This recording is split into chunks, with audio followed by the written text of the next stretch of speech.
कथा में पधारे सभी लोगों का बहुत बहुत स्वागत है, क्योंकि जब द्रवहि दीन दयाल राघव तब साधु संगत पाइए। भगवान की जब हेतु की कृपा जीव पर बरसती है, कृपा तो भगवान की सभी जीवों पर है, लेकिन एक विशेष कृपा होती है, और वो कृपा जब भगवान करते हैं तभी जीव को सत्संग के माध्यम से भगवान की कथा श्रवण करने का अवसर मिलता है। ये जितनी भी सृष्टि आप देख रहे हो, ये परमात्मा के द्वारा प्रदत्त है।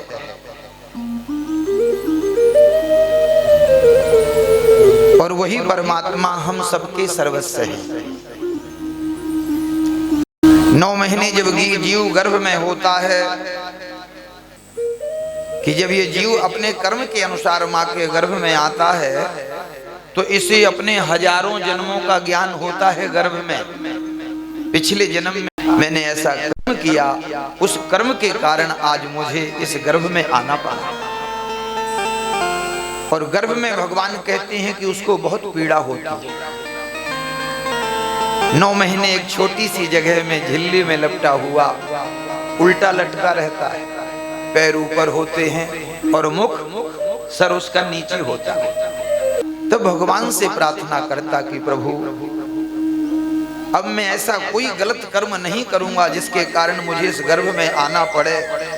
बस एक बार कृपा करके आप मुझे इस नरक से, इस गर्भ से बाहर निकालो। ऐसी भगवान से हम सबने प्रार्थना की है, तभी तो जन्म हुआ।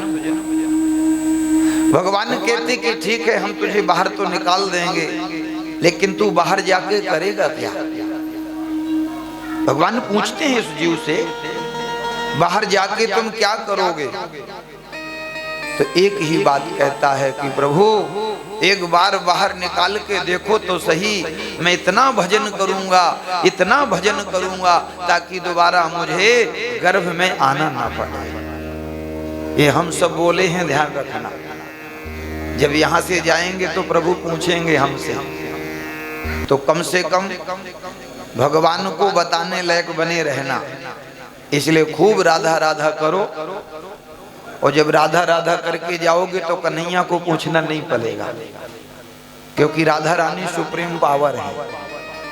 क्या है?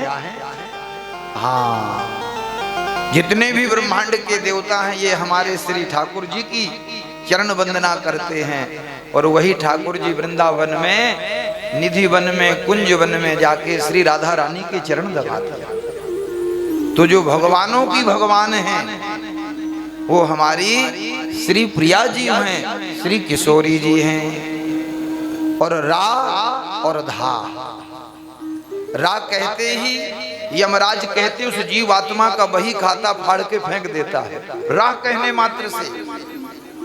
और जब धा का उच्चारण अपनी जिह्वा में ये जीवात्मा करता है, तो कहते हैं कि गर्भ दुखम भविष्यति, फिर दोबारा इसे गर्भ में नहीं आना पड़ता।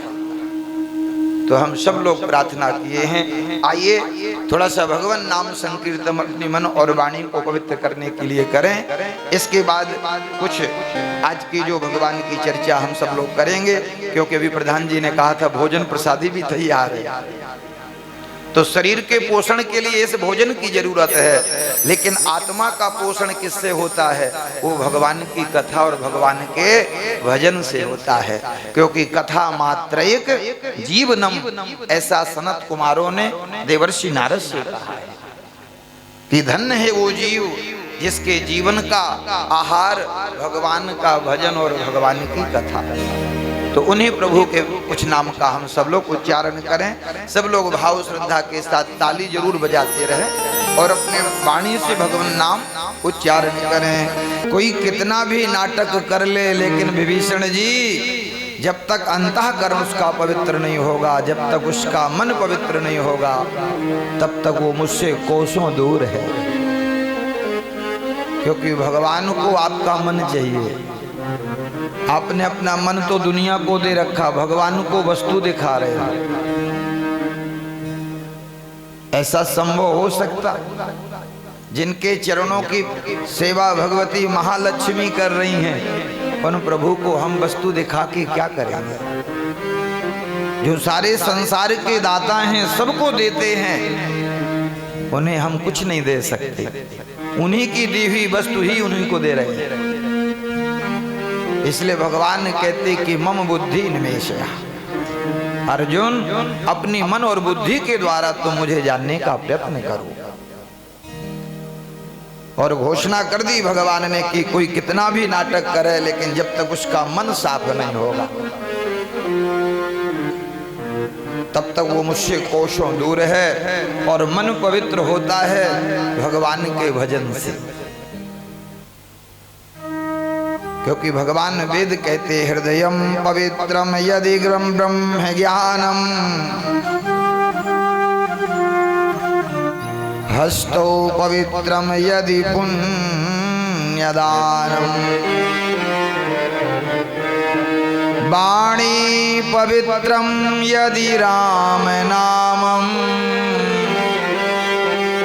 चरणौ पवित्रम यदि तीर्थगमनम।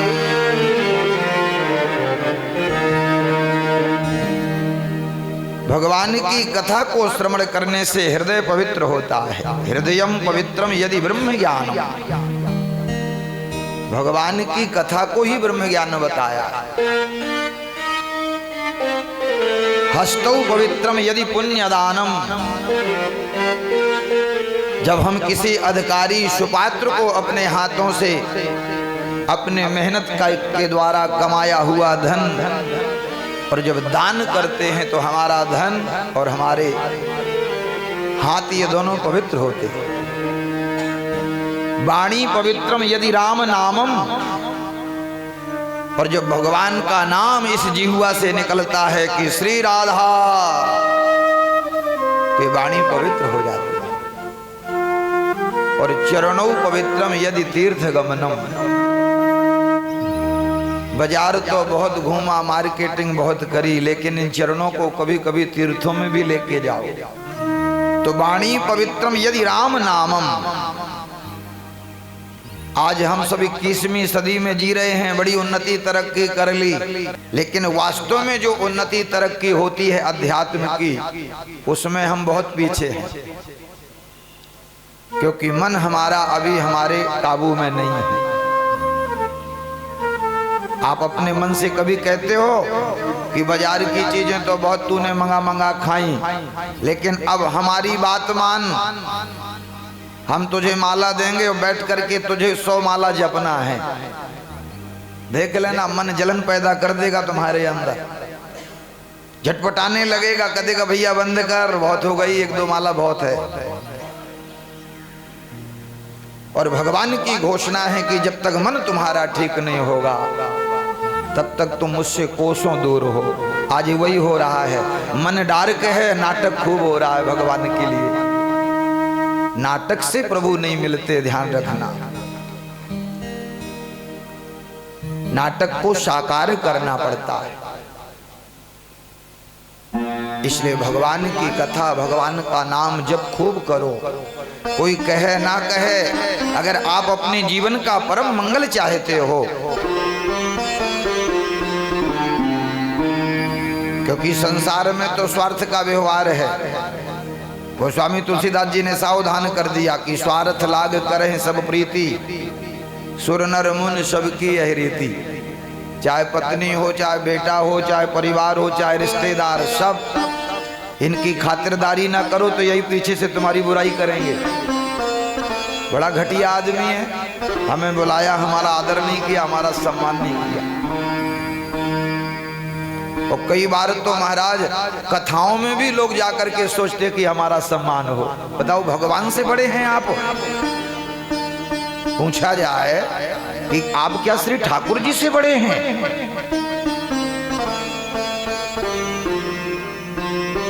अरे तुम्हारा कोई पुण्य है जो तुम्हें खोज खींच करके भगवान के दरबार में ले आया, लेकिन वहां तो कम से कम दैन्यता के साथ बैठो, क्योंकि अनंत जन्मों की यात्रा है। कर्म फंसा करके कहां ले जाए 84 लाख योनि में कुछ पता नहीं है। आज कोई नहीं कह सकता कि अगला जन्म मेरा मनुष्य का ही होगा। ये तो अंतिम समय का आपका कर्म सिद्ध करेगा। इसलिए भगवान ने जो बात गीता में अर्जुन से कही कि अर्जुन अभ्यासे न कौन्तेया, मेरे भजन का, मेरी कथा का बचपन से जो अभ्यास करता है तब जाकर के बुढ़ापे में मेरा नाम अंतिम समय उसके वाणी से निकलता है। वरना जन्म जन्म मुनि जतन कराही, अंतराम कहे आबत नाही।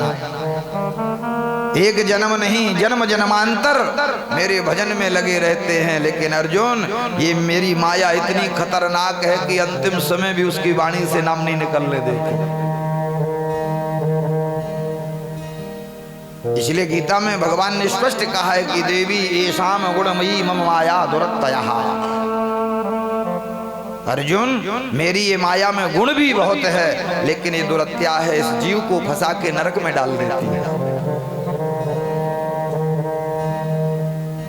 एकादश स्कंद में प्रश्न किया भगवान से सुरतियों ने कि जब आपकी इतनी बड़ी ये माया खतरनाक है तो इस माया को आप समाप्त कर दो। भगवान ने बोले माया को समाप्त नहीं कर सकता, क्योंकि माया के कारण ही तो ये सब मेरा जगत चल रहा है। ये माया ही तो जीव को अज्ञान में डाल करके जन्म और मृत्यु के चक्र में बांधती है। अगर माया ना हो तो प्रत्येक जीव शुद्ध बुद्ध है, भगवान का स्वरूप है। वो कैसे? ये जीव क्या है? भगवान का ही अंश है। इसका सहज स्वरूप सुख राशि है, लेकिन आज जिसको भी देखो उसी का मुंह लटका नजर आ रहा है सुख राशि। जिससे कहो माता जी कैसे हो जी, बहुत परेशान है महाराज। भाई साहब से पूछो दादाजी आप कैसे हो जी, बड़े टेंशन में है। और शास्त्र कह रहे कि चेतन अमल सहज सुख राशि, इसका सहज स्वरूप सुख राशि है, लेकिन आज दुख राशि बना हर व्यक्ति बना बैठा है, क्योंकि अपने स्वरूप को भूल गया है। माया ने इसको इतनी बुरी तरह से पकड़ रखा है। तो ये माया है किसकी? मायापति की। मायापति का भजन किए बिना कोई माया से बच पावे, ऐसा हो ही नहीं सकता।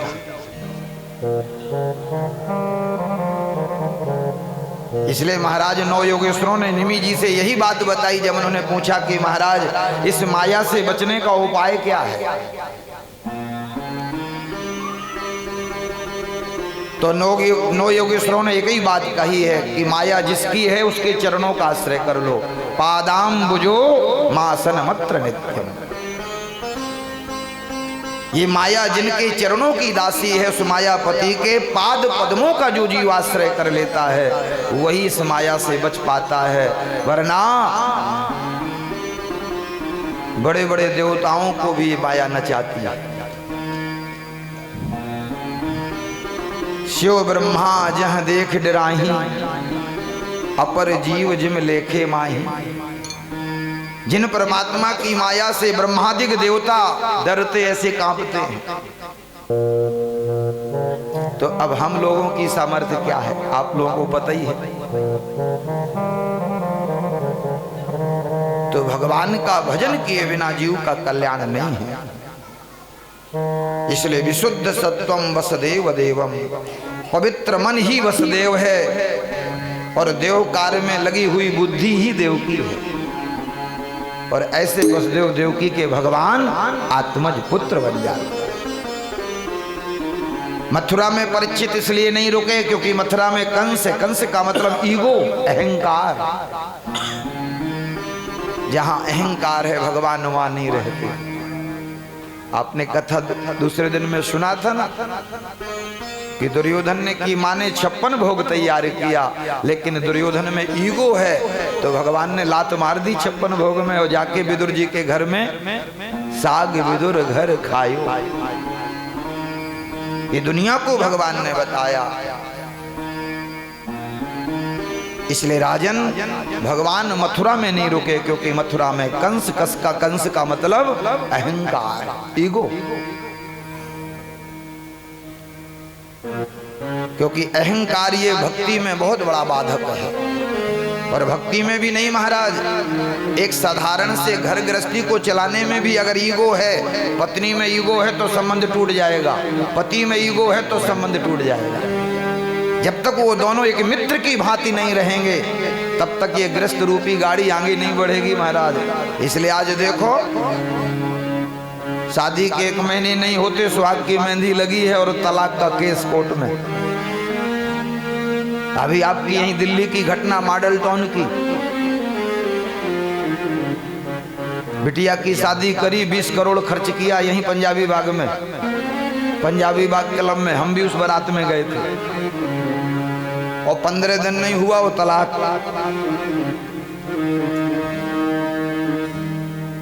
तो कहीं ना कहीं ये हमारा जो ईगो है ये संबंध को भी खत्म कर देता है।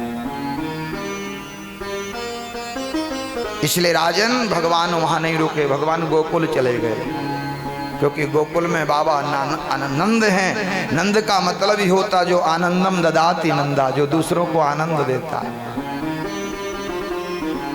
इनकी धर्म पत्नी है यशोदा, यश ददाति इति यशोदा, जो यश प्रदान करें, जो आनंद प्रदान करें, भगवान उन्हीं को तो अपना माता पिता बनाते हैं।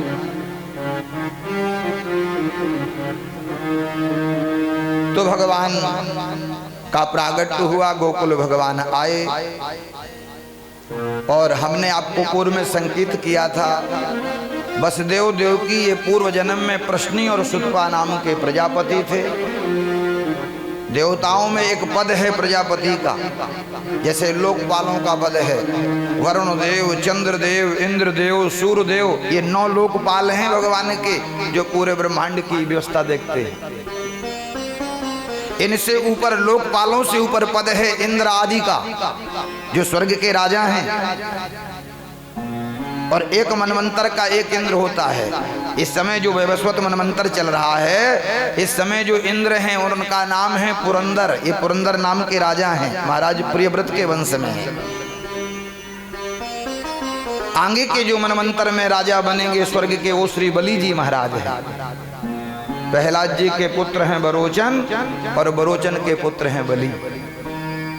भगवान ने वामन अवतार में उनको आशीर्वाद दिया था कि अभी सुतल लोक में जाके रहो और मैं अपनी इच्छा से तुम्हें स्वर्ग का राजा बनाऊं।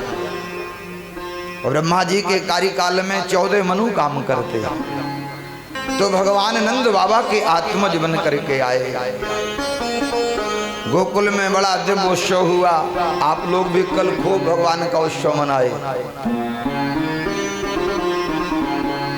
और हम देखते आप लोग वास्तव में बहुत भगवान के भक्त प्रेमी हो, क्योंकि जो रसिक होता वही भगवान के लिए नृत्य करता है। नहीं, लोगों को तो शर्म आती है। बेटा बेटी के शादी विवाह में महाराज रोड में बैंड बजता, वहीं नांगिन मन करके बैंड के सामने नाचने लगते। और भगवान के दरबार में कहो तो शर्म आती। लेकिन हम आप लोगों को देखते वास्तव में आप पिछले जन्म में या तो श्री राधा रानी की परी कर रही हो या श्री ठाकुर जी के, क्योंकि जो रसिक होता है वही भगवान के दरबार में नृत्य करता है। वरना तो लोगों को महाराज शर्म आती है। बैंड बाजा के सामने बिल्कुल शर्म नहीं आती गंदे गंदे फिल्मी गानों में नाचने में। लेकिन भगवान के दरबार में लोग शर्म करते हैं। लेकिन हम देख रहे हैं कि आप लोग वास्तव में प्रभु के बड़े प्रेमी हो। इसलिए नृत्य की भी एक मर्यादा है, ठीक है ना। कथा भी थोड़ा सा सुन लो, नृत्य तो होते ही रहेगा। 84 लाख योनियों में नृत्य ही तो कर रहे हैं, नाच ही तो रहे हैं।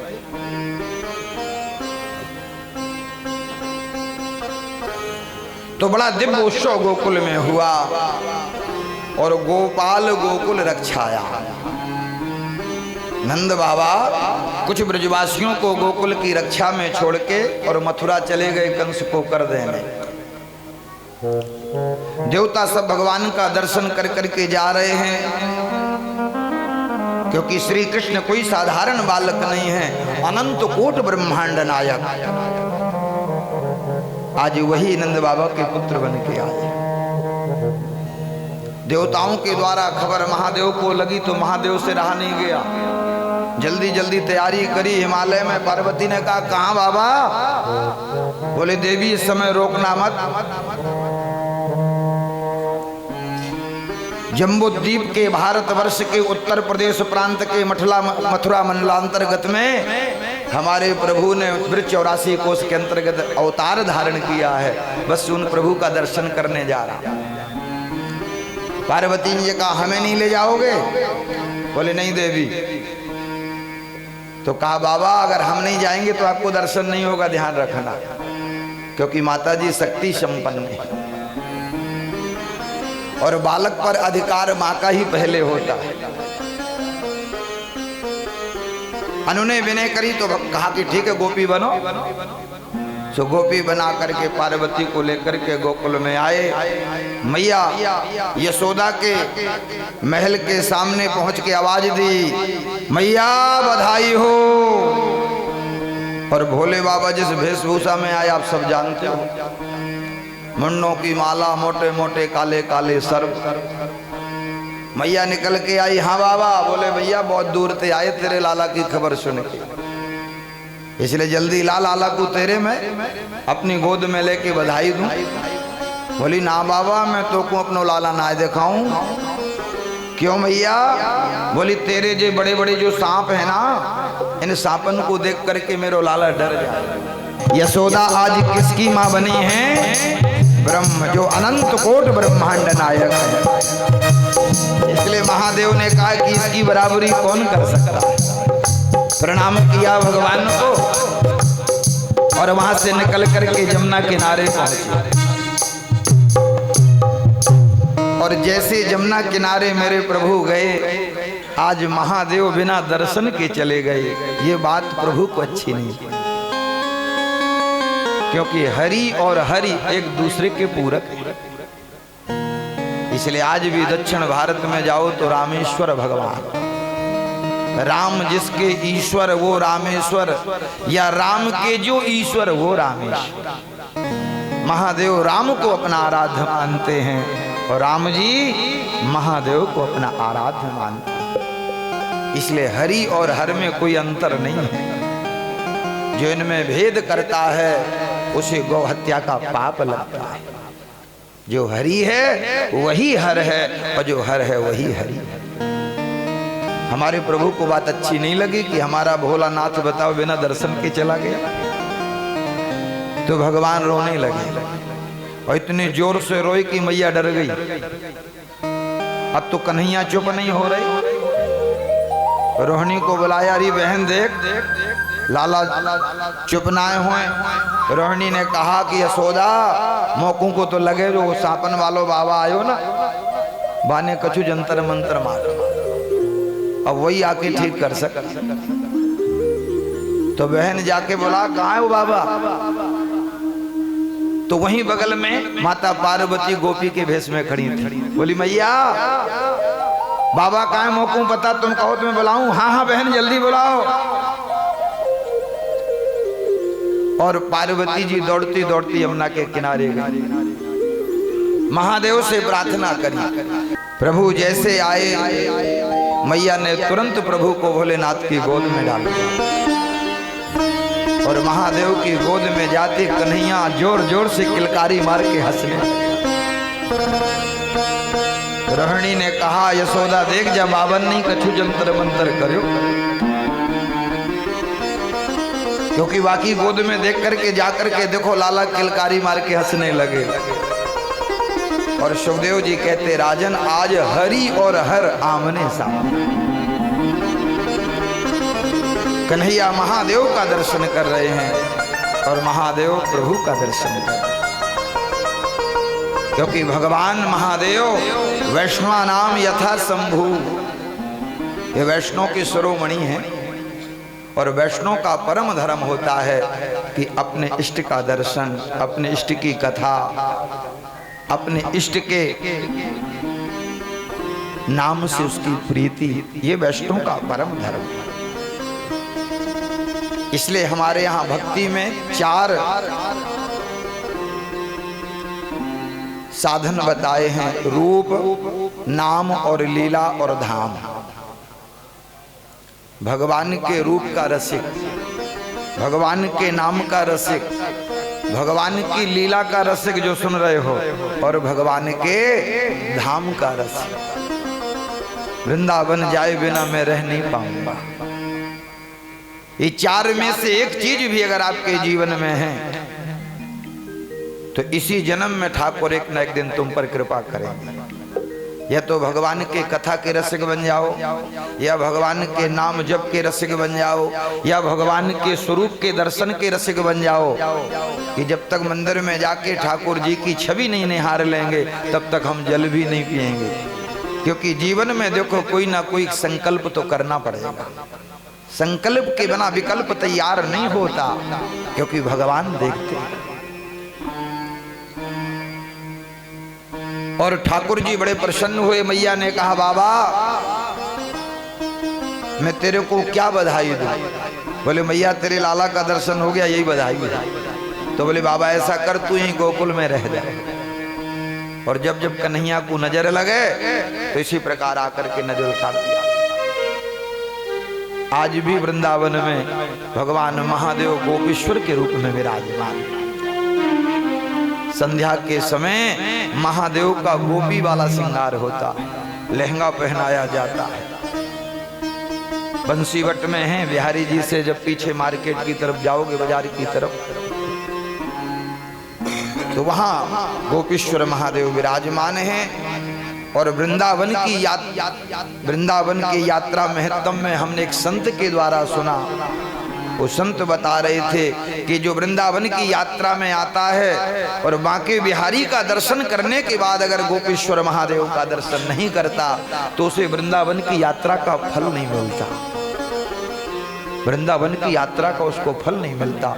ऐसे वहां के एक रसिक संत ने ये बात बताई कि बांके बिहारी का दर्शन करो और इसके बाद गोपीश्वर महादेव का दर्शन जरूर करना चाहिए, तभी आपकी वृंदावन यात्रा सफल होगी। और वृंदावन तो महाराज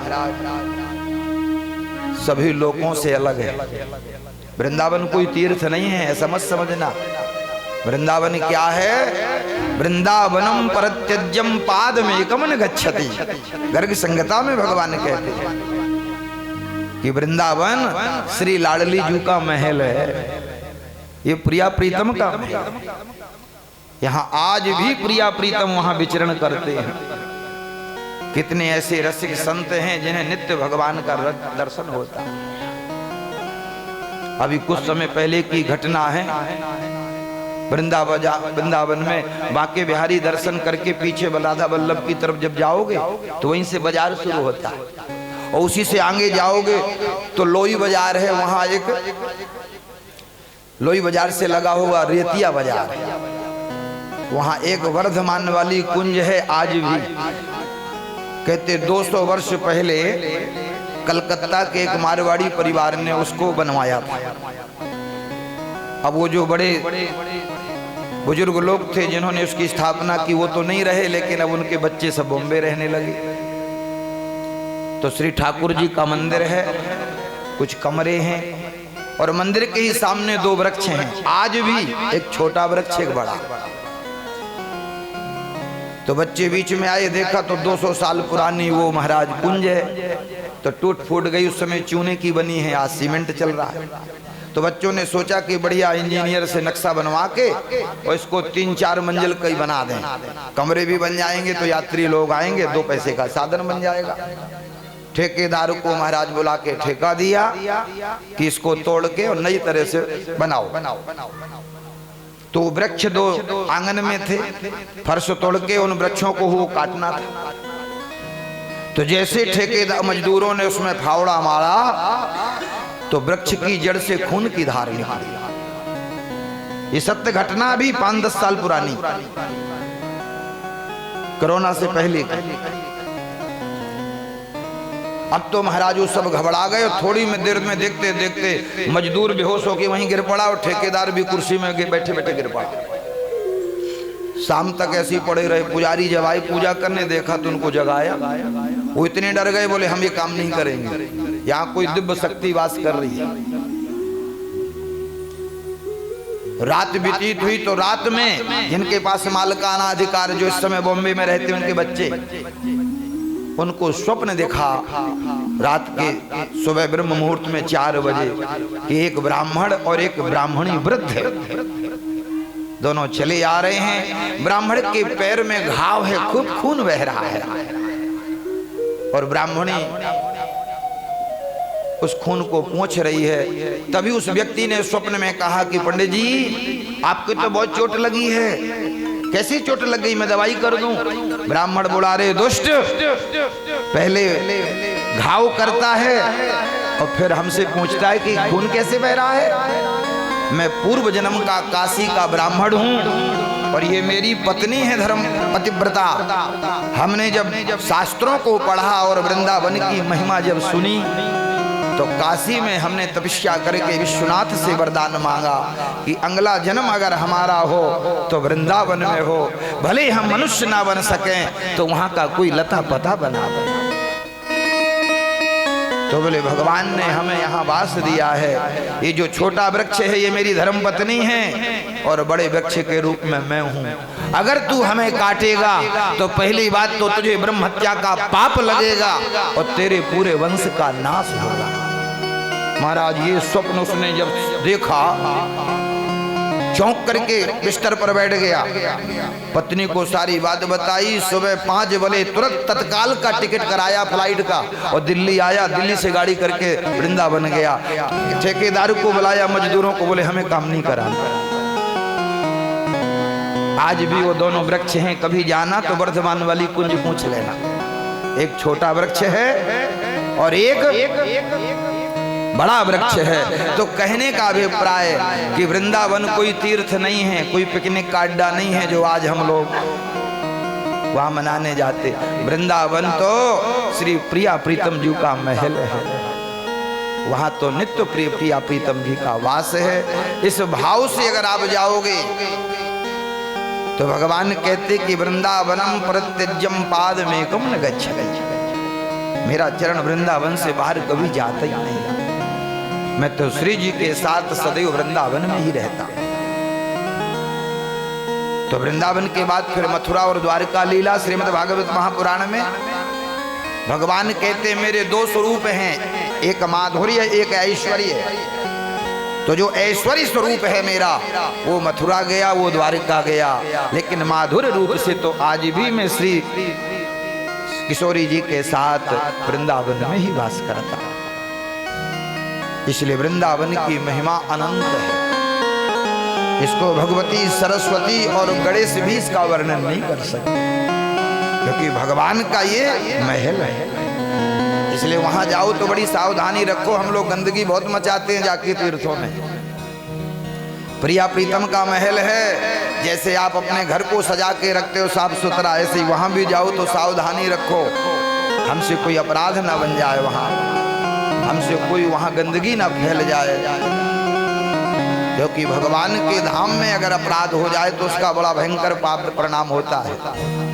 तीर्थ क्षेत्रे कृतम पापम वज्रलेपो भविष्यति। भगवान खुद कहते अन्य क्षेत्रे कृतम पापम तीर्थ क्षेत्रे विनश्यति। अन्य स्थान का किया हुआ पाप और जब वो व्यक्ति तीर्थ में आ जाता है तो उसका पाप धुल जाता है। लेकिन तीर्थ क्षेत्रे कृतम पापम वज्रलेपो भविष्यति। भगवान के धाम में अगर कोई अपराध बन जाए तो उसका कोई प्रायश्चित नहीं है।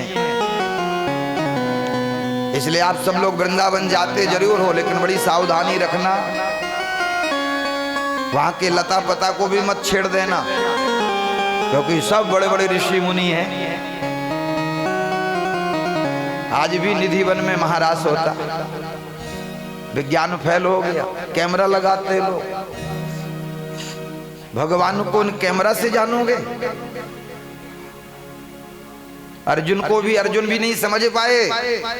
जब विराट रूप भगवान ने धारण किया तो अर्जुन को दिव्य दृष्टि प्रदान करी, तब अर्जुन भगवान को समझ पाए, जो साक्षात नर अवतार हैं। तो हम लोग इन आंखों से और मोबाइल के कैमरे से और इन कैमरों से भगवान की लीला को,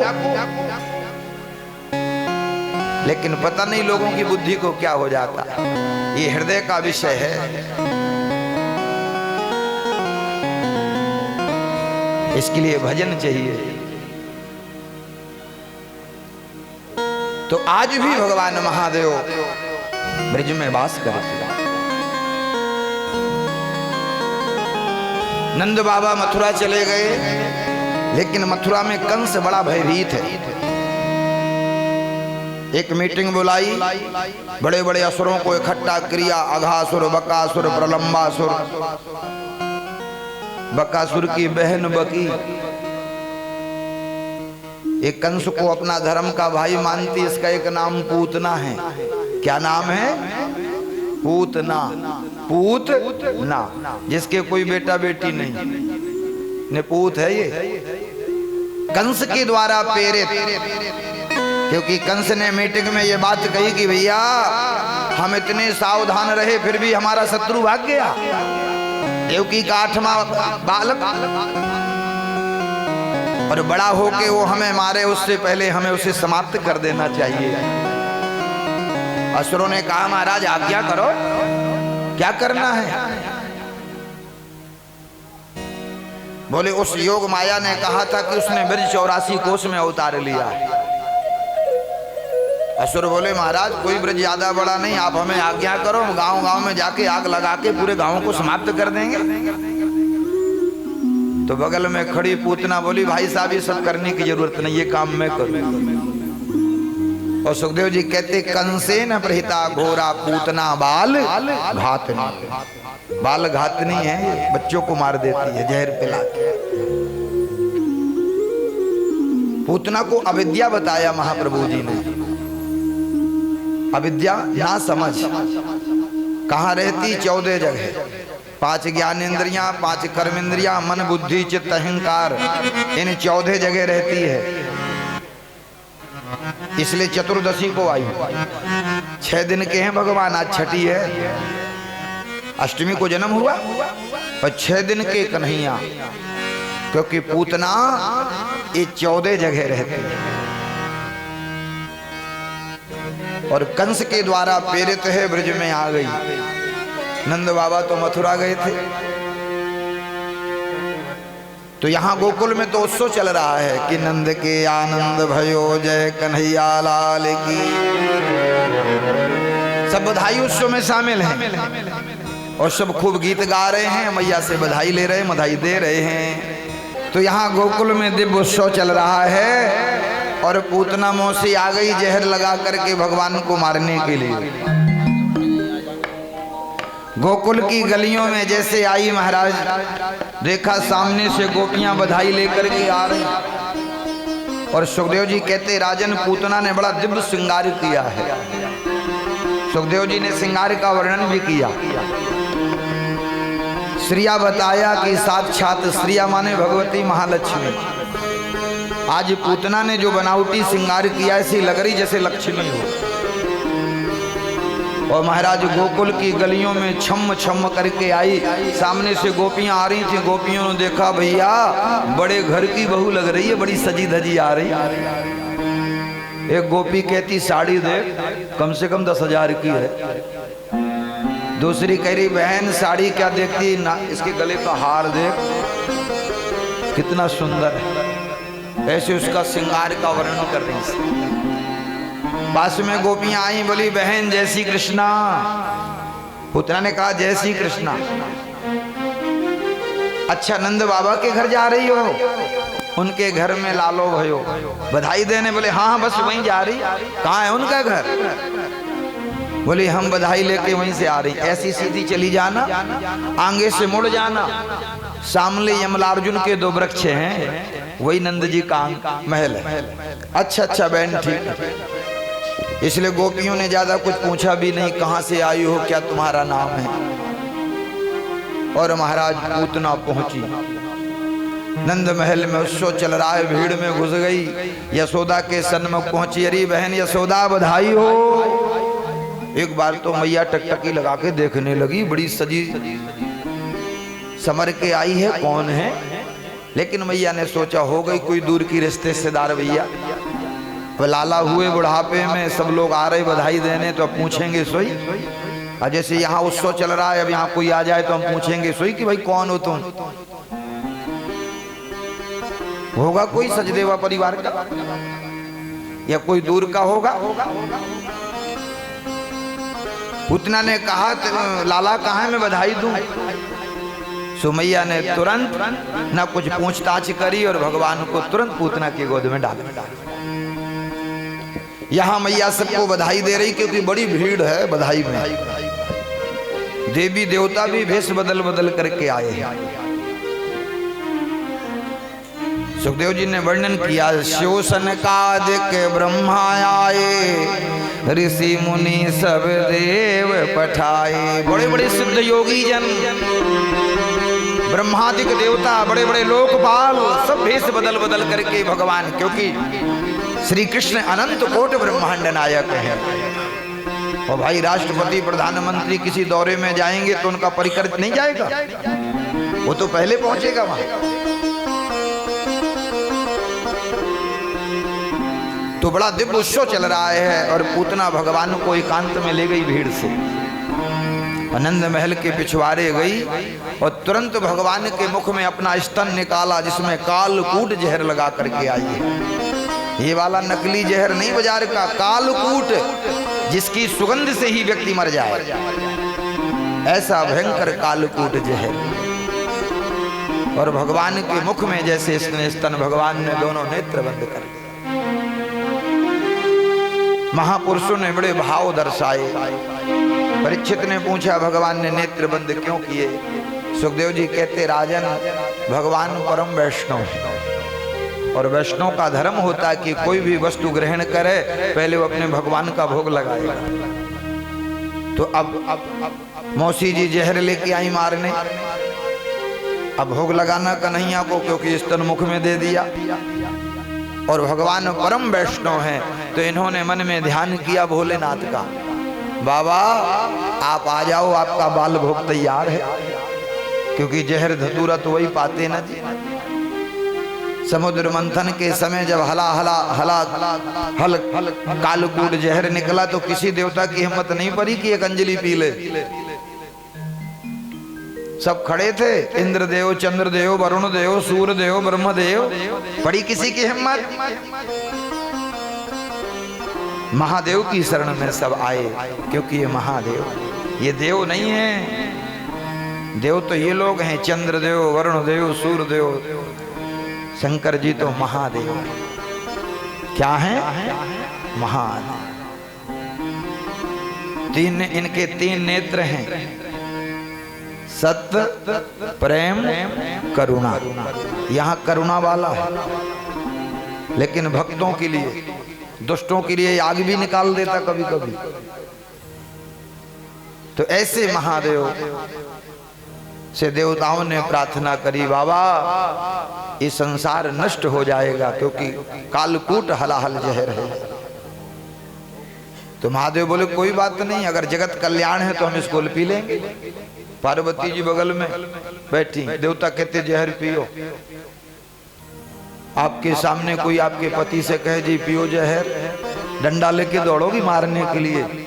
है तू पिए, तेरा बाप पिए, हमारी घर वाला जहर पिलाने को मिला तुम्हें? लेकिन माता जी बड़ी भोरी भारी और ऐसे करतली में लेकर के और महादेव पूरा जहर पी गए। स्मरण आया कि हृदय में तो राम बैठे हैं, तो कंठ में ही धारण कर लिया। इसलिए जहर को कंठ में धारण करने से महादेव का कंठ नीला पड़ गया, इसलिए इनका नाम नीलकंठ महादेव। बोलिए नीलकंठ महादेव की जय हो।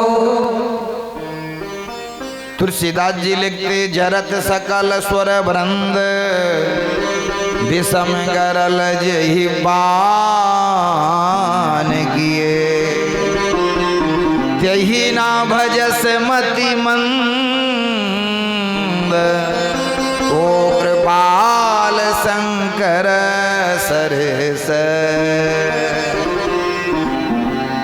रे मन, तू महादेव का भजन क्यों नहीं करता, जिन महादेव ने देवताओं की रक्षा के लिए हलाहल कालकूट जहर का पान किया? इसलिए उन महादेव का भजन करो। भगवान की ये घोषणा है कि जो महादेव का भजन नहीं करता उसे मेरी भक्ति नहीं मिलती। इसलिए आज हमारे वृंदावन में प्रेमानंद जी बाबा पहले महादेव का भजन किया काशी में, तो काशी से महादेव ने ट्रांसफर करके वृंदावन भेज दिया और प्रिया प्रीतम के पास, क्योंकि भगवान हरि की भक्ति को प्रदान महादेव ही करते हैं। इसलिए भगवान ने उपदेश किया है हनुमान आदि विभीषण आदि सबको कि एवो अये कहूँ और गुप्तमती सबई कहाँ कर जोर। सब बैठे हैं विभीषण सुग्रीव भरत हनुमान आदि। ए कहूँ और गुप्तमती सबई कहाँ कर जोर। शंकर भजन बिना नर भगति न पावे। ये प्रभु की वाणी कि जो महादेव का भजन नहीं करता उसे मेरी भक्ति प्राप्त नहीं होती।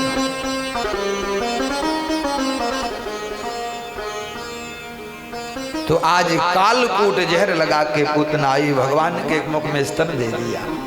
कन्हैया ने नेत्र बंद कर लिए।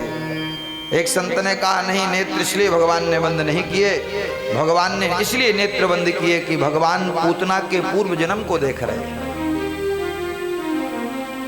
क्योंकि है राक्षसी, लेकिन आज भगवान के सन्मुख खड़ी है, तो कोई ना कोई तो पिछले जन्म इसने पुण्य किया होगा।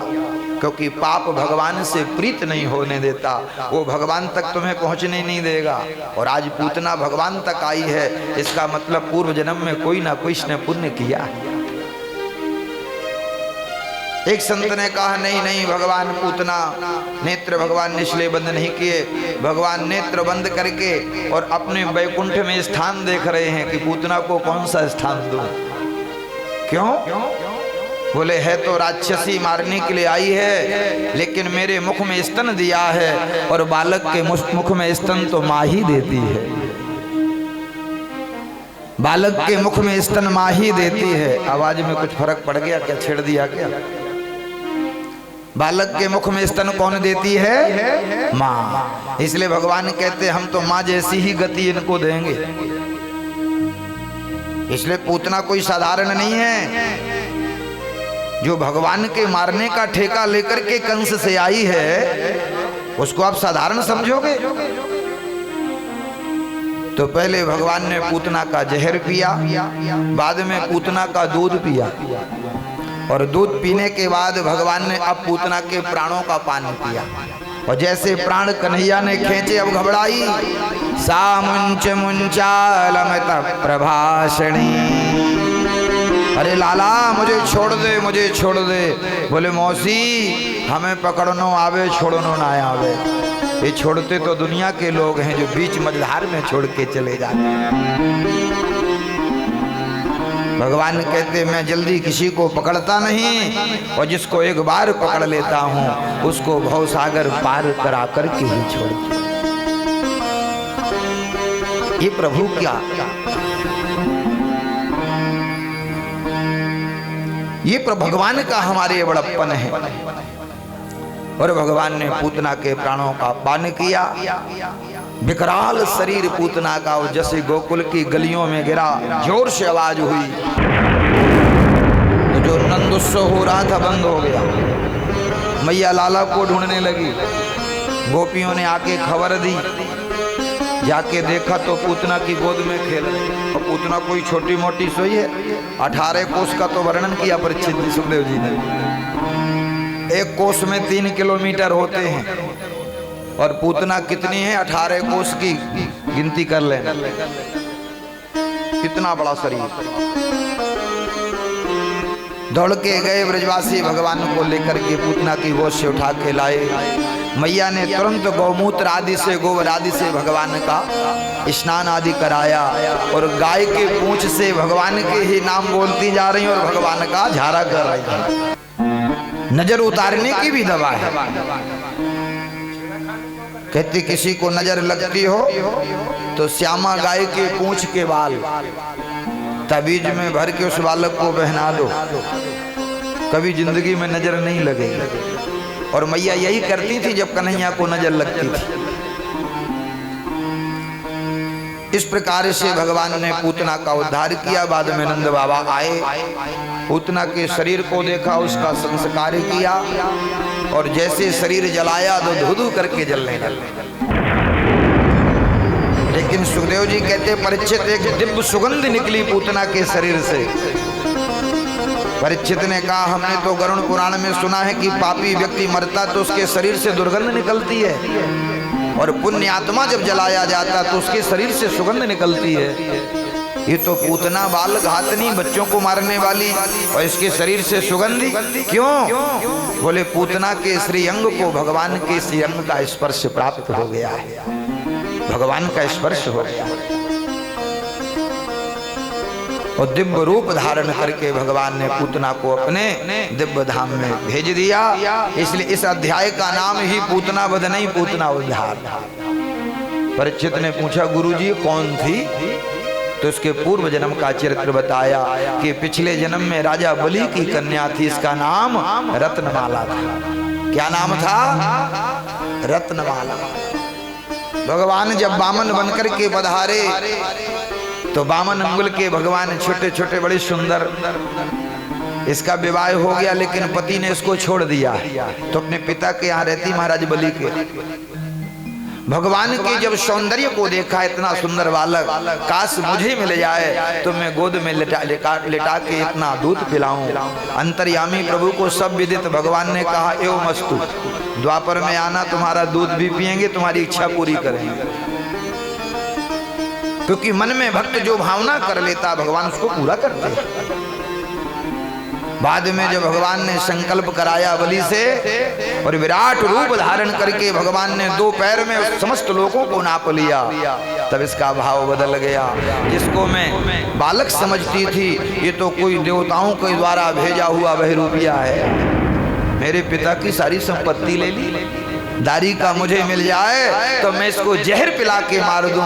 भगवान ने कहा तथास्तु, द्वापर में आना, तुम्हारा जहर भी पीऊंगा, तुम्हारा दूध भी पीऊंगा और तुम्हें मैं अपने दिव्य धाम भेज दूंगा। इसलिए सुखदेव जी कहते राजन आज प्रभु ने पूतना को अपने दिव्य धाम भेज दिया, मैया यशोदा की गति प्रदान करी। आज भगवान ने पूतना का उद्धार किया। भगवान किसी को मारते नहीं, भगवान के हाथों से तो जीव का उद्धार हुआ। अनंत जन्मों से भटक रही थी, आज कुछ भी हो भगवान बोले देखो आई तो मारने थी लेकिन इसके मारने का जो स्टाइल है बड़ा सुंदर है। मुख में स्तन दिया इसने और बालक के मुख में स्तन माँ ही देती है, इसलिए भगवान ने पूतना को मौसी कहा है। माँ जैसी मौसी, माँ जैसी होती ना, माँ जैसी मौसी, मौसी माँ जैसी मौसी, इसलिए मौसी है। इसलिए मैया की ही गति कन्हैया ने प्रदान करी। सुखदेव जी कहते राजन विचार करो, यहाँ कोई हमें एक गाली दे दे तो जीवन भर रोते रहते, बहू ने मेरे को गाली दी थी। भगवान तो पूतना को जहर पी करके भी उसको माफ कर देते। छोटों का काम है अपराध करना और बड़ों का काम है उनके अपराध को क्षमा करना। भगवान किसी का अपराध नहीं देखते, भगवान तो जीव का गुण देते। भृगु ऋषि ने भगवान की छाती पर चरण का प्रहार किया था लेकिन हमारे प्रभु ने तुरंत क्षमा कर दिया। अतीव कोमलौ तातो, हे तात तुम्हारा कोमल कोमल चरण और कहाँ मेरा वज्र जैसा शरीर, चरण का प्रहार करते समय तुम्हें चोट तो नहीं? भगवान का ये बड़प्पन है कि अपराध करने वालों को भी प्रभु क्षमा कर देते, क्योंकि कैसे भी हो ये जीव है तो श्री ठाकुर जी का। आज हम कर्म के बंधन में बंध के संसार में भटक गए हैं लेकिन हैं तो हम भगवान के ही। और बालक कितनी भी गलती कर दे माता पिता उसको क्षमा कर दे, शिष्य कितना भी बड़ा अपराध कर दे गुरुदेव उसको क्षमा कर देते हैं। उसी प्रकार से भगवान हमारे माता पिता भाई बंधु गुरु सब कुछ ठाकुर जी ही तो है। इसलिए भगवान जीव के अपराध को क्षमा कर देते हैं, लेकिन हाँ तब तक ये जीव बार बार अपराध ना करे। पूर्व में अपराध हुआ है और हमने अगर भगवान से क्षमा मांग ली कि नाथ मैं तो अधम जीव हूं, लेकिन जैसा भी हूं आपका हूं और आप मेरे हो, इतना कहने मात्र से भगवान अपने उस संबंध का निर्वहन कर लेते हैं और जीव के समस्त अपराधों को क्षमा कर देते हैं। लेकिन आगे अपराध ये जीव करे ना। आज भगवान ने पूतना का उद्धार किया। धीरे धीरे कन्हैया बड़े हुए, एक माह के हो गए। कंस के द्वारा भेजा गया सक्टासुर नाम का असुर आया। 1 महीने के भगवान ने सकट भंजन किया, सकट के माध्यम से इस दुष्ट का उद्धार किया। क्योंकि कर्तुम अकर्तुम अन्यतः कर्तुम समर्थ परमेश्वरा, भगवान को कुछ करना नहीं पड़ता। भगवान के साथ साथ भगवान की ऐश्वर्य माया चलती है, भगवान की ऐश्वर्य शक्ति साथ साथ चलती है। जैसे आपने देखा होगा राष्ट्रपति प्रधानमंत्री के साथ उनकी सुरक्षा चलती है, वो चाहे भी किसी से मिलने के लिए तो वो मिलने नहीं देंगे। ऐसे ही भगवान श्री कृष्ण अनंत कोट ब्रह्मांड नायक हैं और भगवान की ऐश्वर्य शक्ति प्रभु के साथ साथ चल रही है। आज सक्टासुर का भगवान ने उद्धार किया। कंस को खबर लगी तो अब दूसरे बार तृणावर्त को भेजा। देखो 6 दिन के कन्हैया तब पूतना भेजी मारने, और 1 माह के हुए तो सक्टासुर को भेजा। आज 84 दिन के प्रभु हो गए।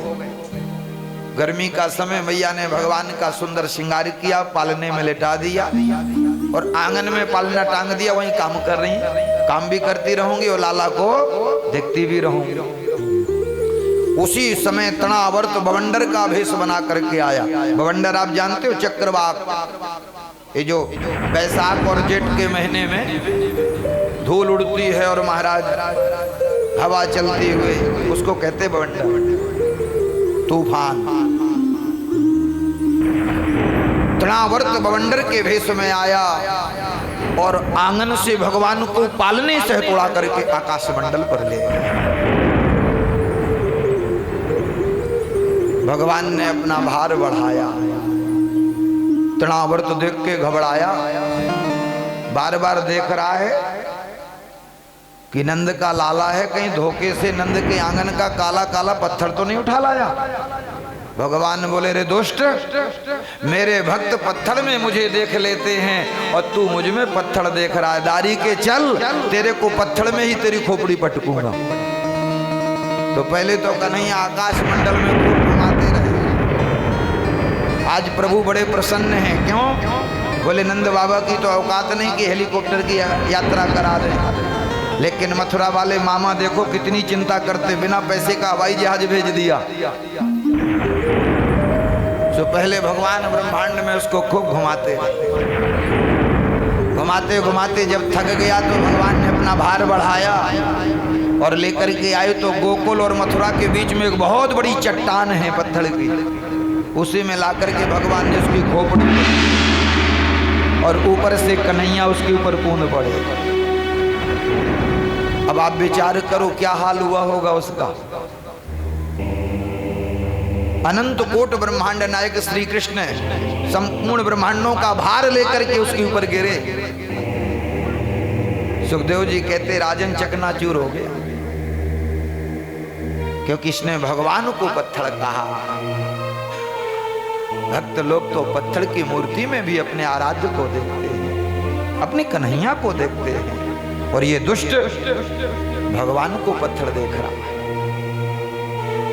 क्योंकि भगवान ने कहा है कि जाके दुष्ट हृदय अति होई, मोरे सन्मुख आव न सोई।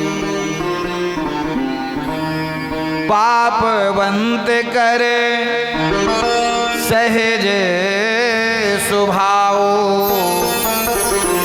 भजन मोर तहीं भाव न का। जो लोग कहते महाराज हमारा भजन में मन नहीं लगता, तो सुंदरकांड की ये पंक्ति पढ़ लिया करो, भगवान की आज्ञा है। भजन किसका नहीं भगवान के भजन में मन लगता। तो भगवान कहते कि पापवंत कर सहज स्वभाव, भजन मोर तहि भाव न काऊ, जाके दुष्ट हृदय अति होई, मोरे सन्मुख आवे न सोई। जिसका हृदय कठोर है, पापवंत कर सहज स्वभाव, जिसने पाप बहुत किए हैं, ऐसे व्यक्ति का मेरे भजन में मन नहीं लगता। और तुलसीदास जी भी कहते, तुलसी पिछले पाप से हरिचर्चा न सुहाए। कथा में आपका मन ना लगे, इधर उधर भागे मन, तो समझ लेना पूर्व के पाप ज्यादा हैं। क्या करें? तीर्थ यात्रा करो, गंगा स्नान करो, पाप कम करो, या फिर भगवान का नाम जप करो। नाम जप से भी पाप समाप्त हो जाते हैं। भगवान ने आपको 24 घंटे दिए हैं, 12 घंटे दिन, 12 घंटे रात्र मिला के 24 घंटे, 22 घंटे खूब घर गृहस्थी का काम करो, और 2 घंटे ईमानदारी से ठाकुर जी के सामने बैठ करके माला लेकर के राधा राधा राधा राधा। आपका जीवन मंगलमय हो जाएगा। आज जो हम बाहर शांति ढूंढ रहे हैं, बाहर शांति नहीं, शांति है अंदर का विषय। संतोष और शांति बाहर नहीं मिलती, अंदर है। लोग शराब की बोतलों में शांति ढूंढ रहे हैं, पता नहीं कैसी बुद्धि हो गई उनकी। शराब की बोतल में शांति लोग ढूंढ रहे हैं।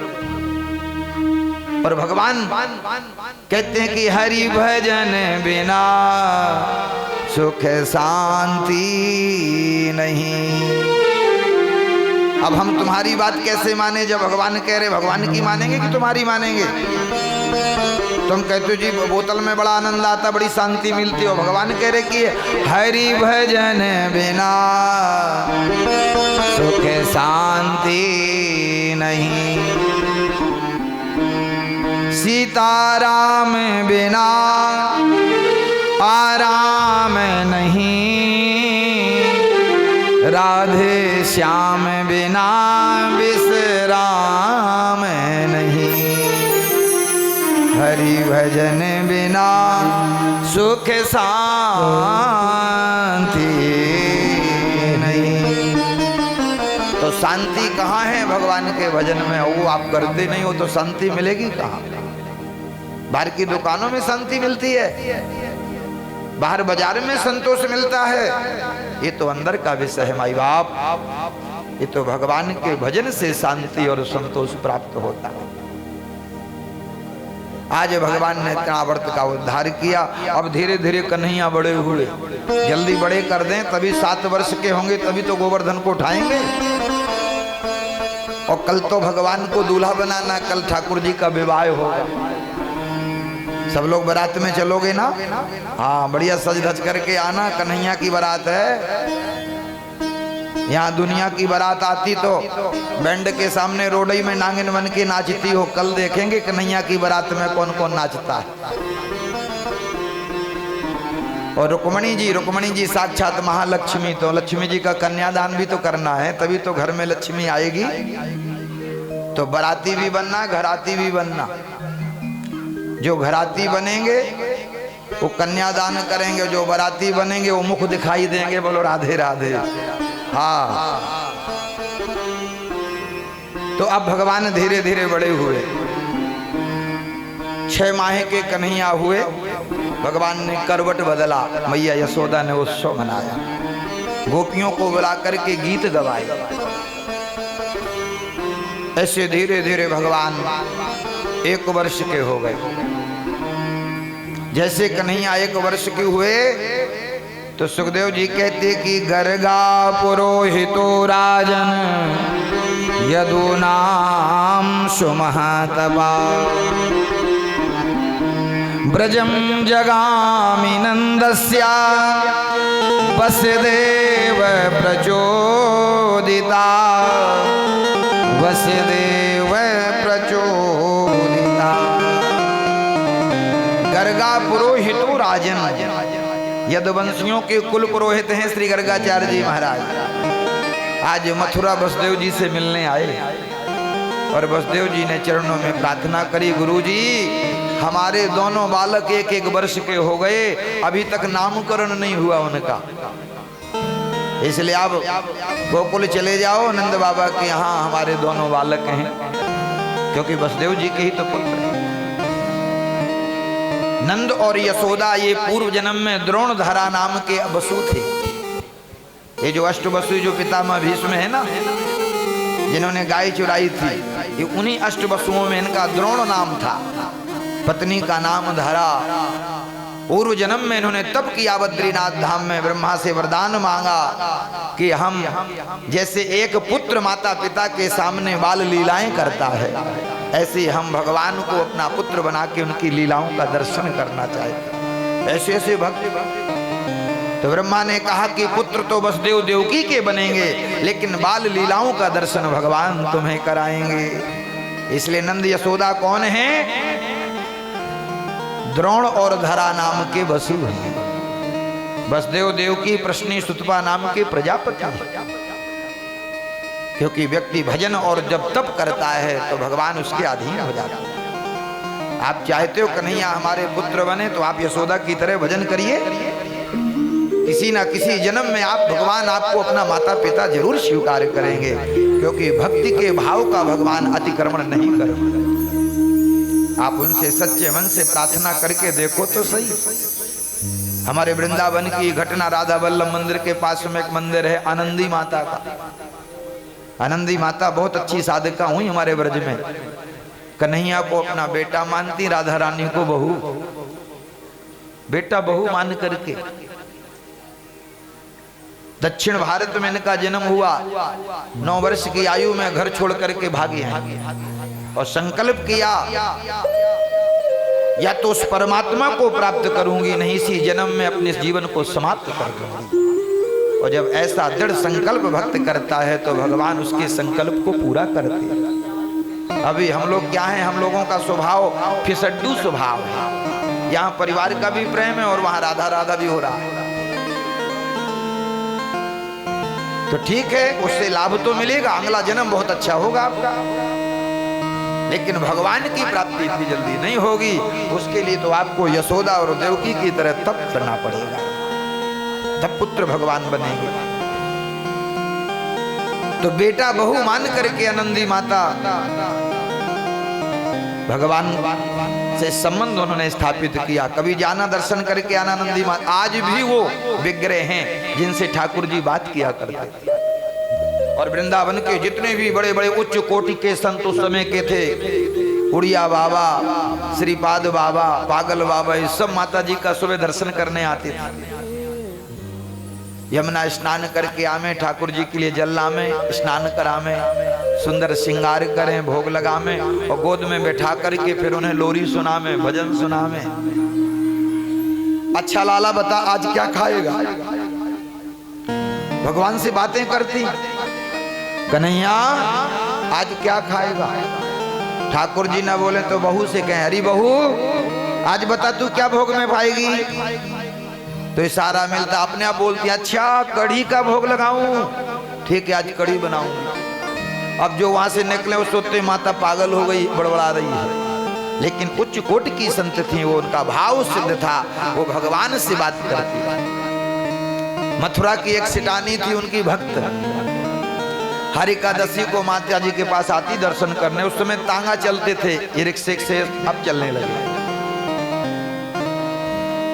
कपड़े का उसका बड़ा कारोबार था, तो एकादशी को आती, माता जी का दर्शन करके जाती, कुछ प्रसाद लाती।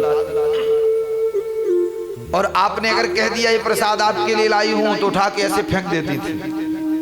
अगर आपने कहा कि आपके लिए नहीं बहू बेटा के लिए तो बड़ी प्रसन्न होती थी। अच्छा बहू बेटा के लिए लाई हो, लाओ लाओ लाओ, ऐसा भाव। वो शिटानी आई महाराज, कुछ प्रसाद लाई, माँ को दिया, कहा माँ ये बहू बेटा के लिए प्रसाद है। हाँ हाँ भोग लगा दूंगी। कुछ चर्चा हुई, पूछने लगी कि आजकल सेठ जी का स्वास्थ्य ठीक नहीं रहता, काम बहुत बढ़ गया है। तो माता जी तो देखो भगवान के भक्त से पूछोगे तो भजन की बात करेगा, ये व्यापार की बात तो महाराज ये दुनिया के लोग जानते हैं, इनसे पूछो। कुछ देर बैठी रही, इसके बाद बोली माता जी आज्ञा करें मैं जाऊं। तांगे में बैठ करके और महाराज चल पड़े। क्या देखते कि राधा रानी की मूर्ति गिर पड़ी गोद से। माता जी ने कहा बहू क्या बात है? तो मूर्ति बोल पड़ी कि सिटानी ने जो साड़ी पहन रखी वो साड़ी चाहिए। ओ अब तो तुरंत मंदिर में भगवान के विग्रह को पधराया और माता जी पैदल भागी। तो जो विद्यापीठ चौराहा है ना ब्रजवासी पेड़ा वाला, यहाँ तक तांगा आ गया। आवाज दे रही सिटानी रुक जा। तांगे वाले ने कहा कि माता जी पीछे से आ रही दौड़ती हुई, तो तांगा रोक दिया। सिटानी उतर के आई, माता जी क्या बात है? बोली और बातें बाद में करेंगे, बताइए साड़ी कहाँ से लाई तू, कहाँ से लाई? बोली माता जी ये तो वो गए थे कलकत्ता, वहां से लेके आए थे। बोली दुकान का पता बता। दुकान का पता लिया और ट्रेन में बैठ के माता जी मथुरा से कलकत्ता पहुंची। दुकान ढूंढी, दुकान में पहुंची, बड़े मुश्किल में वो साड़ी मिल तो गई, क्योंकि भगवान भक्त के भाव का अतिक्रमण नहीं करते। उस व्यक्ति ने कहा कि माता जी कहां से पधारी हो? दुकानदार ने बोली मैं मथुरा से आई हूं, ये साड़ी मेरी बहू को चाहिए। दुकानदार ने कहा माता जी आपकी बहू बहुत भाग्यशाली है कि आप उसके लिए साड़ी लेने मथुरा से कलकत्ता आई। बोली सुन मेरी बहू कोई साधारण बहू नहीं है, वो ब्रज की राज रानी है। तो उस समय महाराज रजवाड़े थे। सेठ ने सोचा कोई बड़े घर की माता होगी। अच्छा तो क्या नाम है आपकी बहू का? बोली उसका नाम राधा रानी है। सेठ ने कहा लगता ये पागल है? साड़ी पैक कराई, गाड़ी में बैठ के ट्रेन में मथुरा आई, अपनी कुटिया में पहुंची, स्नान कराया और जैसे स्नान के बाद भगवान को वस्त्र राधा रानी को साड़ी पहनाई तो कहते खिलखिला करके मूर्ति हंसने। इसी कलकाल की घटना आप कहते हो भगवान मिलते नहीं। कलयुग में भगवान के प्राप्ति का जो सरल उपाय साधन है अन्य युगों में नहीं था। बस भगवान से प्रीति हो जाए, क्योंकि दो ही मार्ग हैं, एक ज्ञान मार्ग और एक प्रेम मार्ग। प्रेम मार्ग में भगवान को लाड़ लड़ाना पड़ता है और ज्ञान मार्ग में विधान के अनुसार चलना पड़ता है। प्रेम मार्ग में कन्हैया कुछ नहीं चाहते हो, तो सिर्फ आपका प्रेम चाहते हैं, क्योंकि राम ही केवल प्रेम प्यारा, जान ले वो जो जानन। तो आज गर्गाचार्य जी ब्रज में आए, क्योंकि हमारे यहाँ 16 संस्कार हैं, नामकरण भी उसी में आता। आज तो अब धीरे धीरे ये सब भूलते जा रहे हम लोग। कहते जरूर हैं कि हम सब भारतीय हैं, सनातनी हैं।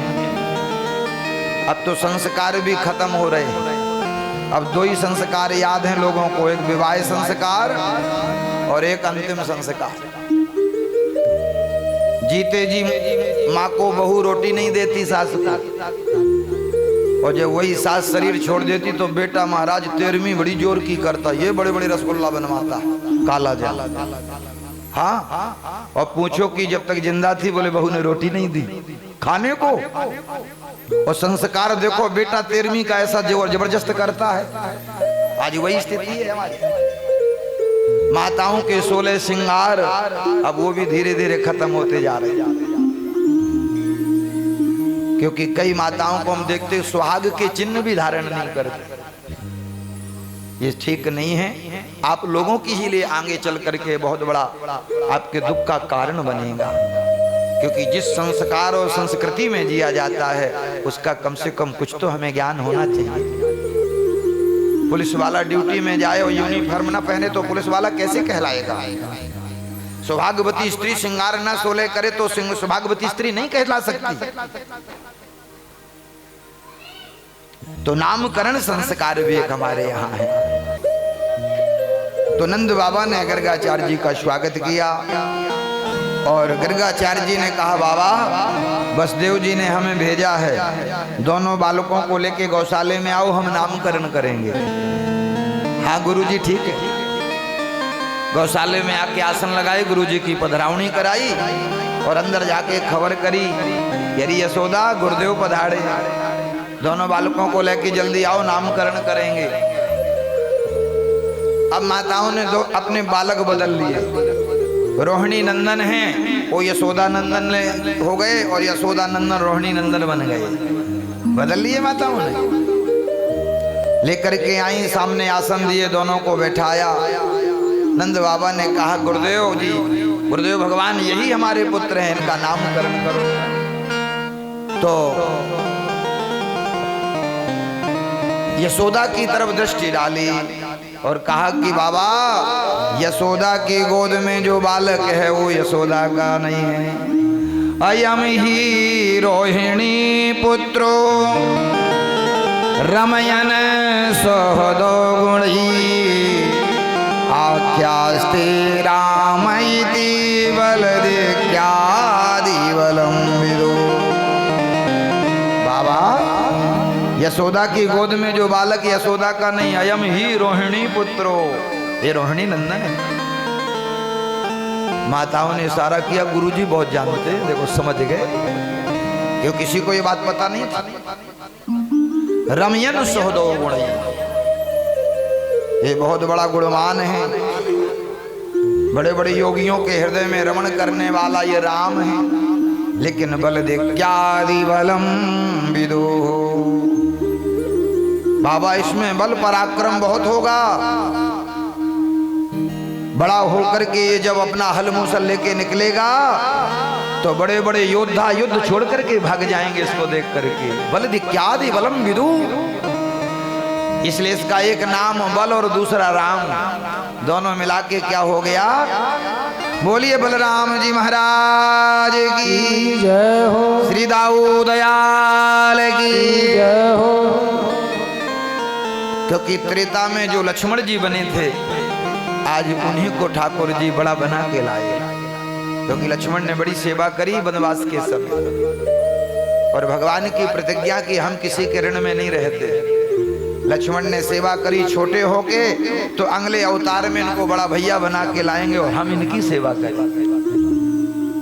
इसलिए बलराम जी को बड़ा बना के लाए। लेकिन बलराम जी कृष्ण से बड़ा प्रेम करते, सेवा कराई नहीं इन्होंने। तो कहा कि इस बालक का नाम मैं बलराम रखता। अब आया हमारे टेढ़ी टांग वाले का नंबर, और जैसे महाराज देखा तो समाधि लगने लगी गुरु जी की। बड़े बड़े योगी जिस ब्रह्म को ढूंढते, आज वही ब्रह्म यशोदा की गोद में। रहस्य बताना चाहते लेकिन भगवान ने इशारा कर दिया, बाबा आप जैसे योगी जन महापुरुष ही मेरे रहस्य को जानते हो। अगर तुमने कहीं कह दिया यशोदा से कि मैं भगवान हूं, तो फिर मैया फिर जैसे दुनिया के लोग भगवान की पूजा करते ऐसे ही करेगी। घर की एक अरमाली में बैठा देगी, खुद गर्म पानी से नहाएगी, मेरे को ठंडे से नहलाएगी, है ना? यही तो होती सेवा भगवान की। लेकिन हमारे ठाकुर जी ऐसे नहीं, गर्म पानी से नहा के आते रोज।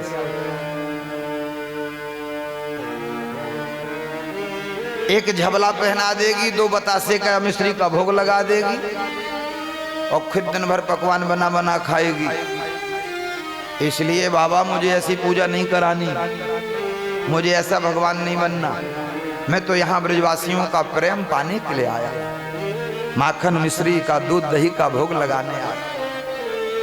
भगवान का इशारा समझ गए और कहा कि बाबा शुक्लो रक्तस्तथा पीतम इदानी कृष्ण यताम गता। युगानि कृष्णयतां गताः। बाबा इसके बहुत से अवतार हुए, ये कभी शुक्ल वर्ण में आता, कभी पीत वर्ण में आता, कभी रक्त वर्ण में, इस बार ये कृष्ण वर्ण में आया, इसलिए कर्षयति इति कृष्ण। एक बार ये जिसको देख लेगा या जो इसको एक बार देख लेगा वो दुनिया के किसी काम का नहीं रहेगा।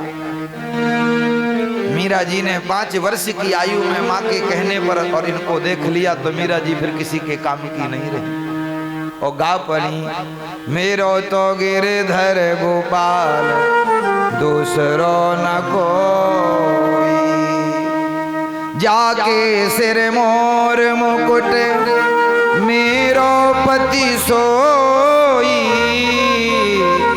मेरे तो गिरधर गोपाल दूसरो न कोई। इसलिए बाबा कर्षयति इति कृष्ण, जिसके मन का कर्षण करने वाला है, इसलिए इस बालक का मैं नाम कृष्ण रखता। लेकिन बहूनि संति नामानि, इसके बहुत से नाम होंगे। कितने नाम होंगे महाराज? बोले 4 वेद, 6 शास्त्र, 18 पुराण, श्रुतियां, उपनिषद। बाबा ये सब तेरे लाला का ही नाम गा रहे हैं। वेद भगवान किसकी महिमा गा रहे हैं? भगवान की। पुराण किसकी महिमा गा रहे हैं? भगवान की। बाबा एक नाम नहीं, बहूनि संति नामानि, बहुवचन का प्रयोग कर दिया। ये जैसे जैसे बड़ा होगा गोपियों के यहाँ माखन चुराएगा, इसका नाम माखन चोर हो जाएगा। 7 वर्ष की आयु में गिर गोवर्धन को धारण करेगा तो इसका एक नाम गिरधारी हो जाएगा। बहूनि संति नामानि, बहुत से नाम होंगे बाबा इसके। नंद बाबा ने कहा महाराज ये बताओ, बड़ा होकर के गैया ही चराएगा या कोई काम वाम करेगा? क्योंकि बाबा दादाओं का काम भी गाय चराने का है। नंद बाबा के 9 लाख गाय हैं, 9 लाख गऊ हैं नंद बाबा के, नित नव माखन हो, नित नव माखन हो। आज हमारे घर में एक गाय के लिए जगह नहीं है, कुत्ता के लिए जगह है, लेकिन जिस गौ माता से हमारे पूर्वजों का उद्धार होना है, क्योंकि गरुण पुराण आप पढ़िए, भगवान ने उपदेश किया गरुण जी को कि हे गरुण जी, जिसके घर में गौ सेवा नहीं होती उसके घर के मरने वाले सब प्रेत योनि को प्राप्त होते हैं। ऐसा गरुण पुराण में भगवान कह रहे हैं। आपको विश्वास न हो तो आचार्य जी से आप सुन लेना गरुण पुराण। तो नंद बाबा के आंगन में 9 लाख गाय हैं। आज भारत जैसे देश में भी गौ माता का कत्ल हो रहा है, इसलिए ध्यान रखना, आप लोग भी उसके दोषी ठहराए जाओगे। क्योंकि राजा अगर प्रतिबंध नहीं लगाता तो यथा राजा तथा प्रजा, राजा का पाप प्रजा को भोगना पड़ता है। इसलिए आगे चुनाव हैं, ऐसे व्यक्ति को वोट देना जो राष्ट्र हित के लिए सोचे, देश हित के लिए सोचे, घोटाले के लिए ना सोचे, ध्यान रखना। इसलिए आप सबसे प्रार्थना है, क्योंकि आप तो वोट दे दोगे और जब वो पाप करेगा तो यथा राजा तथा प्रजा, राजा का पाप कौन भरेगा? आप लोग, क्योंकि आपने वोट दे के उसको जिताया। और हमारे भजन का 40वां हिस्सा तो राजा के पास वैसे ही चला जाता है। आपने एक माला जपी, उसमें से 40% राजा के हिस्से में चला गया, क्योंकि वो राजा है, आपकी व्यवस्था देख रहा है। आपके पास बचा 60, 30% आपके पूर्वज जो लेने में लगे हैं पितृगण वो ले गए। अब आपके पास बचा 30, एक आध बार आपने झूठ बोल दिया, खत्म। क्या बचा आपके पास? 0/0। इसलिए भजन बढ़ाओ माई बाप। नंद बाबा ने कहा गुरुदेव, बड़ा होके गैया चराएगा या कोई और काम हम करेगा, नौकरी करेगा? और ये बताओ इसके विवाह वाय होंगे नहीं होंगे? बोले बाबा ये बड़ा होकर के राजा धीराज बनेगा। अरे बोले महाराज हम ग्वारे किसान आदमी, हमारो बेटा राजा धीराज हाँ बनेगा। अब गुरुदेव ने कहा है तो गुरुदेव की वाणी तो सत्य है। और भगवान बने बड़े होके श्री श्री 1008 अनंत कोट ब्रह्मांड नायक यदुवंश शिरोमणि राजाधिराज श्री द्वारकाधीश भगवान श्री कृष्णचंद्र महाराज की जय हो। इतना बड़ा नाम राजाधिराज बने। बोले बाबा इसके विवाह तो बहुत होंगे। अरे बोले महाराज कैसी बात करो, आजकल एक ना हुए लोगों को है ना, बड़ी समस्या है महाराज। बड़े बड़े पढ़े लिखे घूम रहे पैंट हिलाते हुए, जैसी कन्या वो चाहते उन्हें नहीं मिल रहा। क्योंकि महाराज कन्याएं भी आजकल हमारे यहाँ बहुत आगे बढ़ गई हैं। अभी कुछ समय पहले ही आपकी दिल्ली की घटना है, सिविल लाइन से एक संबंध जयपुर तय हुआ। बिटिया वाले जयपुर के, लड़का वाले सिविल लाइन दिल्ली विधानसभा। लड़का देखने गए वहां। अब वो जो लड़का की बहन थी ना, उसकी होने वाली ननद, और महाराज पूछने लगी भाभी क्या क्या बना लेती हो, क्या क्या जानती हो, कौन सी मूवी देखती हो, कौन एक्टर तुम्हारा फेवरेट है, और नाचना जानती हो। अब बताओ इतनी देर से पूछ रही तो भाभी ने भी पूछ लिया तुम्हारा भाई तबला बजाना जानता है। बोली क्या बकवास है। बोली तुम मेरे को नाचने को कह रही, जब मैं नाचूंगी तो तबला तुम्हारा बाप बजाएगा। अरे भाई पति के सामने पति बजाएगा तबला तभी तो मैं नाचूंगी। रिश्ता टूट गया। क्योंकि आजकल देखो बहनें भी बहुत आगे होना भी चाहिए। क्योंकि आपके 3 रूप शास्त्र ने बताए हैं, महाकाली, महालक्ष्मी और महा सरस्वती। 3 रूप हैं। घर में रहो तो महालक्ष्मी बन करके, कोई रिश्तेदार अतिथि आवे तो सरस्वती बनकर उसके स्वागत करो। बोलिए भक्त वत्सल भगवान की, कृष्ण कन्हैया लाल की हो। तो 3 रूप माताओं के बताए हैं, माँ का, पत्नी का और बेटी का, कन्या का। इसलिए शक्ति के 3 स्वरूप हैं, महाकाली, महालक्ष्मी, महा सरस्वती। घर में रहो तो लक्ष्मी बनके, क्योंकि बहू बेटी लक्ष्मी होती, घर की इज्जत होती है कि नहीं होती। और जब बहन बहू बेटी घर की इज्जत है तो वही सास जाके बुराई, बहू की बुराई करती पड़ोस में। हाँ, और कहती कि बहू घर की इज्जत है। और वही बहू अगर कुछ गलती कर देती तो देखो सास जाके पड़ोस से बुराई करती। आप ही तो अपनी इज्जत बदनाम कर रहे हो ना बाहर। तो घर में लक्ष्मी बन करके रहो। और कोई रिश्तेदार अतिथि आवे, साधु ब्राह्मण आवे तो सरस्वती बन के उसका स्वागत करो। और बाहर निकलो तो काली बन कर, क्योंकि रावण घूम रहा है, कलयुग है ना। पहले था एक रावण सीता चुराने वाला, और आज हर गली में रावण सीता चुरा रहा है। बोलिए भक्त वत्सल भगवान की, कृष्ण कन्हैया लाल की हो।